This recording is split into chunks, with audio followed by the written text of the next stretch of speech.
Kita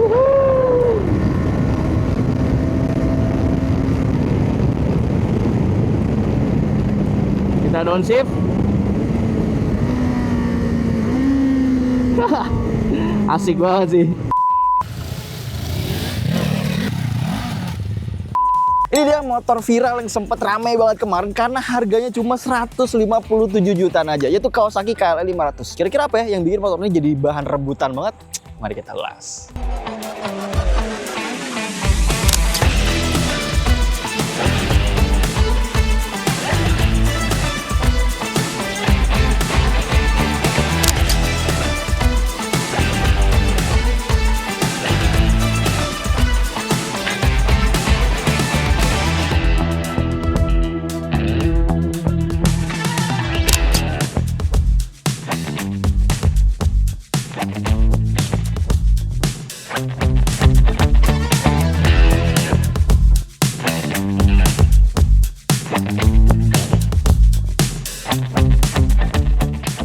Kawasaki KLX 500 sendiri sebenarnya bukan barang baru karena dia udah hadir dari tahun 90-an, diperbaharui, sempat menghilang dan akhirnya di 2026 ini resmi masuk ke Indonesia gitu ya. Harganya menarik banget dan kalau dari sisi styling, jujur saya suka sih. Karena keren banget, stylingnya ramping, terus mengadopsi desain-desain ala rally style gitu, rally-rally Dakar. Makanya bodinya ramping, headlampnya kecil, dan windscreennya di sini tuh sampai ke samping-samping gitu tuh. Jadi benar-benar buat ngelindungin badan pengendara sampai ke tangan-tangannya juga. Windscreen ini walaupun bisa di-adjust atau bisa diatur ketinggiannya, tapi harus secara manual. Jadi beda kayak brand sebelah kayak si CF Moto 450 MT yang lebih mudah naik turunnya, cuma pakai tombol diputer-puter aja. Nah kalau ini harus pindah baut.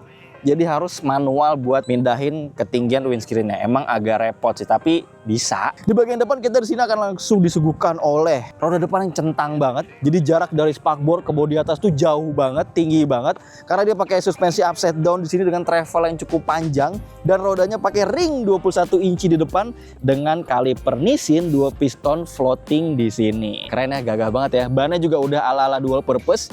Jadi mumpuni banget, bisa dipakai buat on-road, bisa juga buat off-road tapi yang nggak terlalu berat juga ya. Jadi ini ya 60-40 lah ya, atau 70-30 gitu. Jadi 70 on-road, 30%-nya off-road, atau 60-nya on-road, 40%-nya off-road gitu. Peleknya dia pakai Excel Asia di sini, kemudian di atas di sini headlampnya gagah banget, sangar banget, kecil, sipit, lancip, terbagi menjadi 3 section gitu. Jadi ada yang tengah, ada yang lampu kanan kirinya juga. Jadi untuk lampu jauh dan lampu deket nih beda nih. Kemudian untuk lampu seinnya ya kayak CBR. Kayak Honda, serius.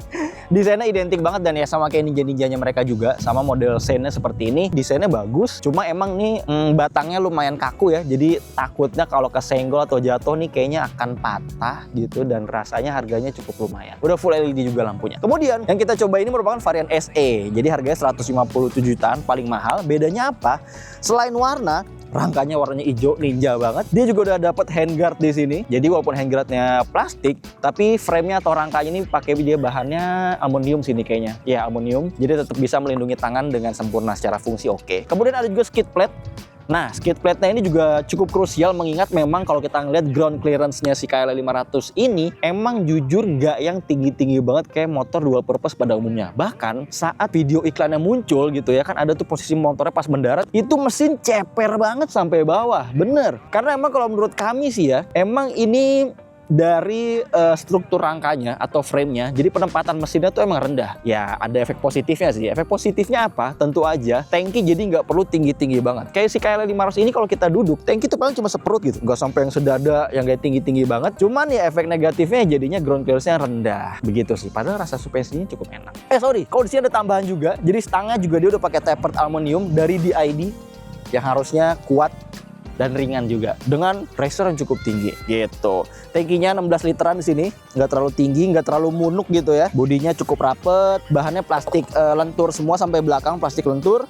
Kemudian di belakang kita akan ngelihat, ahai, swing armnya ninja banget ya. Jujur ini swing armnya kayak ninja-ninjanya mereka banget. Kemudian di sini dia ring belakangnya pakai 17 inci. Bannya cukup lebar, pakai ukuran 140/70 dengan pattern yang mirip juga, dual purpose juga. Bodinya ramping, kecil. Dan lampunya udah LED juga, meskipun desainnya agak biasa aja sebenarnya, nggak yang sesipit, nggak yang sefuturistik yang depan yang keren banget, yang ganteng itu. Kalau dari belakang ya pipi, ramping, ya udah that's it gitu aja. Dan juga tetap dengan lampu sen yang sama, batangnya kaku gitu ya. Terus juga dia silencernya modelnya di atas gini, meskipun nggak yang high mount banget, nggak terlalu tinggi, tapi ya cukup oke lah ya buat tampilan standar. Ya tapi pasti ujung-ujungnya kalau orang beli ini ganti knalpot nggak sih? Karena suaranya senyap banget. You know what to do. Where do we go from here? Lantas dengan harga itu, fitur-fiturnya apa aja? Tentu aja lampu-lampu udah full LED, tadi kita udah bahas juga. Speedometernya buat yang varian SE ini udah TFT digital, jadi isi informasinya juga udah lebih banyak. Walaupun lihat kunci kontaknya masih seperti ini ya. Ya ampun, masih pakai kunci biasa. Kemudian kalau kita nyalain nanti akan ada opening screener sih. Ini kerennya Kawasaki. Lihat ya, isi informasinya ada gear position, ya kan? Ada fuel meter, ada tachometer, ini bisa berubah jadi shift light juga, ada speedometer, ada trip B bisa kita ganti jadi odo, trip A, trip B lagi, ada suhu mesin, ada flat fuel consumption yang bisa kita ganti menjadi range-nya, fuel range-nya harus hidup dulu mesinnya, ada flat speed, ada total time, ada battery, voltase aki, ini fuel consumption real time, dan balik lagi ke average-nya. Di sini ada jam digital. Dan sayangnya dia nggak ada fitur buat otomatis ganti background nih. Jadi kalau kita mau ganti background, ya kita pilih yang nggak bisa reset. Misalkan di battery kita tahan lama. Nah, jadi kita ganti secara manual ya. Ya ampun sayang banget. Jadi dia nggak ada sensornya guys. Cukup sayang. Dan kalau kita masuk menu di sini, zoom. Nah, di sini nggak ada settingan buat itu. Ini cuma vehicle setting ya kan, buat nyeting shift lamp atau shift light. Ini display cuma buat atur brightness ya kan.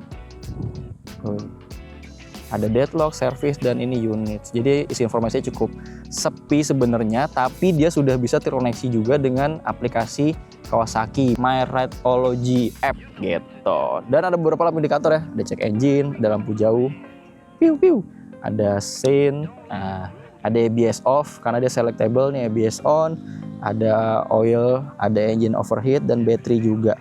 Seperti itu. Sedangkan kalau sekarang kita ngeliat sebelah kanan cukup sederhana, ada engine cut off aja, ada starter gitu. Di sebelah kiri, zam. Di sini juga sederhana aja, lampu jauh dekat. Di sini ada ABS selectable. Jadi kalau kita masuk jalur off-road atau gravel ini lebih baik kita matiin aja. Caranya dengan tekan tep 2 kali terus tahan. Nah ini udah nih, berarti kalau ABS coret gini artinya ABS-nya udah off gitu. Kalau mau hidupin lagi sama, tekan 2 kali lagi, tep. Nah mati kan dia? Belum ya? Nah matilah dia gitu. Kemudian ada sen, ada klakson, ada hazard, dan juga ada piu atau ada pass beam di depan sini. Hai. Walaupun emang secara fitur-fitur kecanggihannya di sini agak basic nih. Seperti gas yang masih pakai kabel, belum ada riding modes dan power modes, kemudian juga belum adanya traction control system. Jadi walaupun dia ada ABS dan ABS-nya selectable atau bisa dimatiin, tapi traction controlnya belum ada nih. Jadi sisi positifnya adalah pengendara benar-benar bisa ngontrol semua kondisi motor, keadaan motor, dan performa motor di jalan. Tapi sisi minusnya ya buat kalian yang butuh sisi keamanan lebih, di sini traction controlnya agak absen.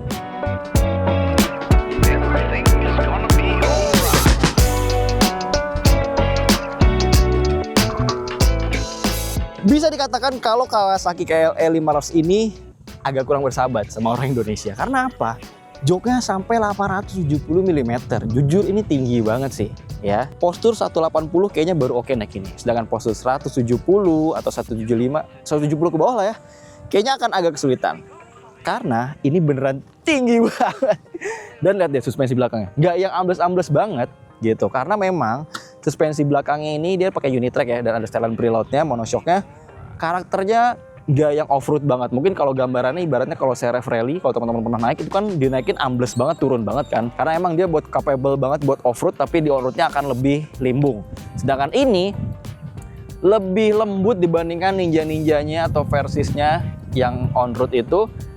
Agak lebih ke off-road tapi belum sampai yang off-road banget gitu. Jadi di tengah-tengah lah. Jadi di atasnya CRF sedikit tapi di bawahnya ninja-ninja. Jadi empuknya pas, buat on-road enak.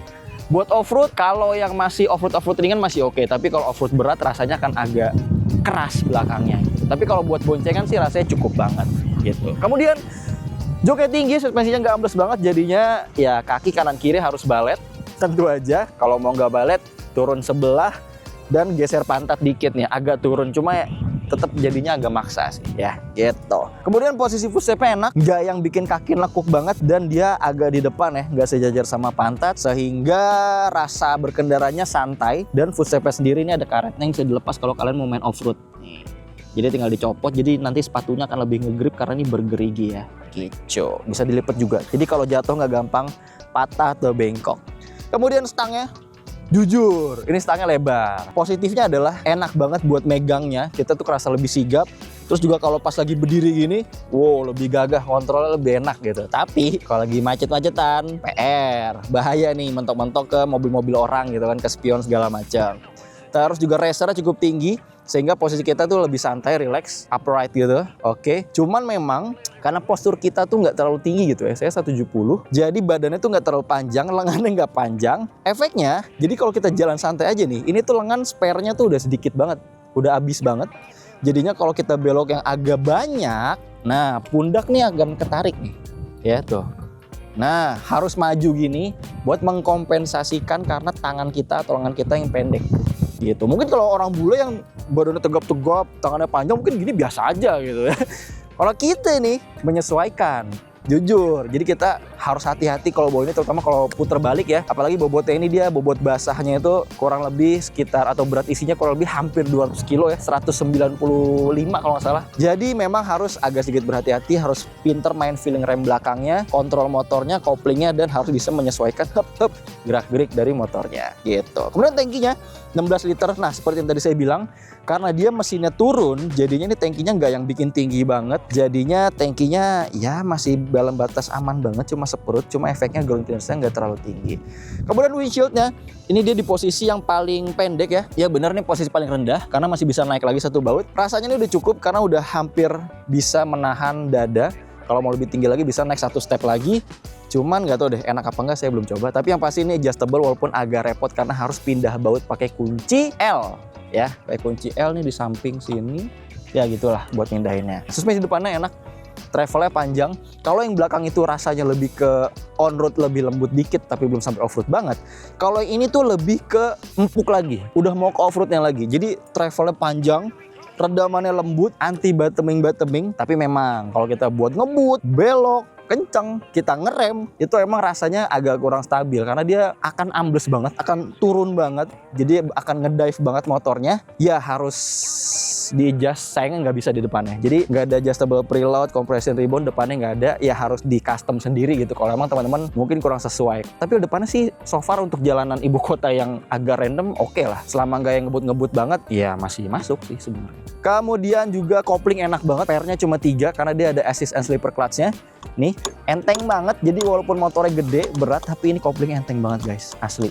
Efeknya apa? Karena koplingnya enteng, jadi kalau macet-macetan, stop and go, kita nggak pegel banget. Tapi motornya juga nggak yang jadi selip. Wheelie-nya masih gampang karena torsinya gede, sekitar 42 Nm. Tinggal di selip, wood, langsung terbang.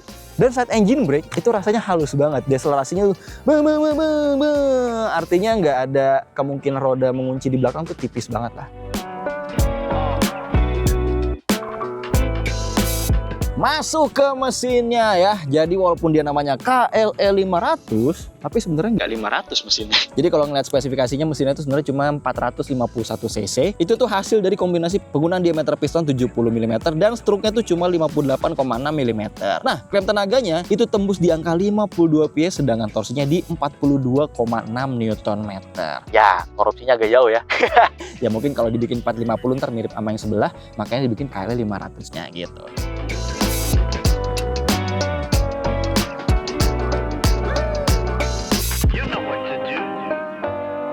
Lantas gimana sih soal rasa berkendara dari KLE 500 ini? Jujur, rasa mesinnya enak banget sih. Maksudnya adalah karakternya tuh cocok dengan genre motornya. Karena rasionya tuh pendek-pendek banget atau rapat-rapat banget gitu. Atau bisa dibilang juga close gear.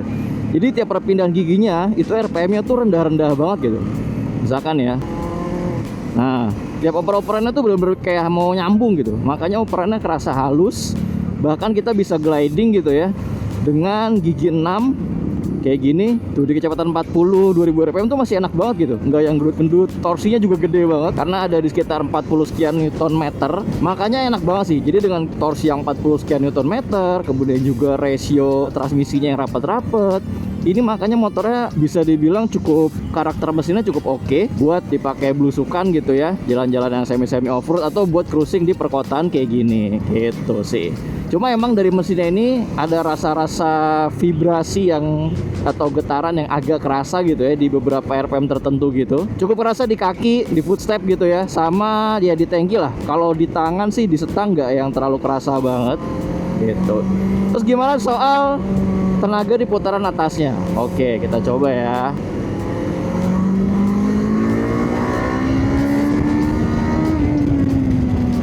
Jujur di putaran atasnya motor ini mesinnya nggak yang istimewa banget sih sebenarnya. Jadi mungkin karena ini sudah berstandar Euro tinggi juga, jadinya powernya tuh nggak yang terlalu keluar banget, dan rasanya ya kayak Ninja gitu. Jadi karakternya, powernya tuh ada putaran atasnya, ngisi, cuma ya udah flat aja gitu. Gak yang ada tiba-tiba nyentuh 10.000, tiba-tiba kerasa bertenaga banget, atau sampai kita tuh kayak rasa pengen wah gitu, nggak ada juga gitu. Kayak ya udah flat aja sih. Yang saya suka sih dari sini cuma ya udah di putaran low midnya aja gitu. Jadi putaran rendah sampai tengah tuh udah enak banget lah. Rasanya udah cukup. Selebihnya buat putaran atas ya so-so lah. Kemudian selama dipakai, kalau ya siang malam sama sih ya, suhu mesinnya kalau jalan udah sekitar di 90 sampai 105 derajat paling panasnya kemarin kita nyoba. Jadi kalau misalkan lagi macet-macetan ngerayap atau lagi nunggu di lampu merah gitu ya di perlintasan, itu suhu mesinnya kalau lagi idle itu benar-benar bisa tembus sampai 105 derajat sih Celcius paling tingginya. Tapi habis itu kita tinggal jalan sebentar lagi, kemudian suhu mesinnya akan turun lagi karena dibantu oleh radiator ya, atau coolant-nya.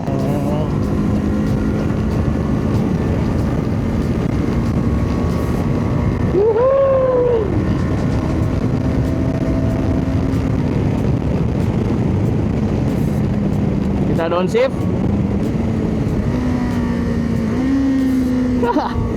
Asik banget sih. Ada karakter-karakter motor sportnya gitu, yang rasanya kayak naik Ninja gitu ya, Ninja 2 cylinder, cuman cc-nya lebih gede aja sih gitu. Asik. Kemudian buat handlingnya cukup, kalau udah jalan rasanya enak banget. Motornya tuh lincah, gampang dikendalikan, dan suspensinya enak ya. Yang depan cukup empuk walaupun agak sedikit limbung kalau buat di jalan on road, tapi kalau buat jalan off road atau semi off road rasanya udah enak banget. Kalau yang belakang justru kebalikannya nih, agak lebih stabil di jalan on road, dia agak sedikit stiff tapi masih dalam batas yang normal atau wajar. Sedangkan kalau lewat jalan yang agak off-road, kalau bobot-bobot 60 kg mungkin agak sedikit menghentak gitu rasanya, agak sedikit keras. Tapi so far rasanya oke sih, suspensinya cukup lah.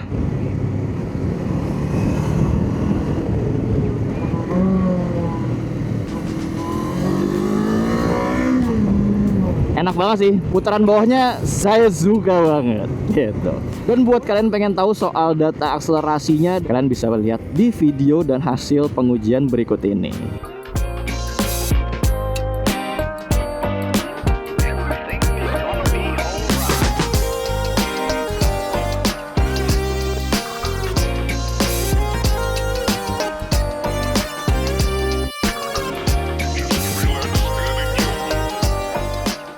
Ya, kurang lebih seperti itu hasil pengujian kita dari Kawasaki KLE 500 ini.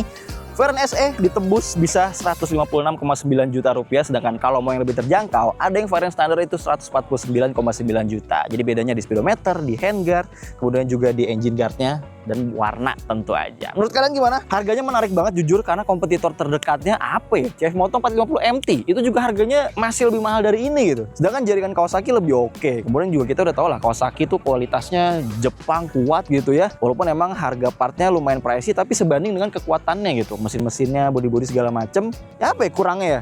Kurangnya paling di ground clearance aja sih. Jadi kalian kalau pakai ini ya harus lebih berhati-hati aja. Harus bisa naker kira-kira obstacle-nya tuh akan menabrak engine guard apa enggak, dan engine guard-nya kayaknya harus pakai sih. Dan kalau pengen lebih nyaman, kalian bisa ya setup sedikit suspensi belakangnya pakai aftermarket atau di custom yang bagian ininya.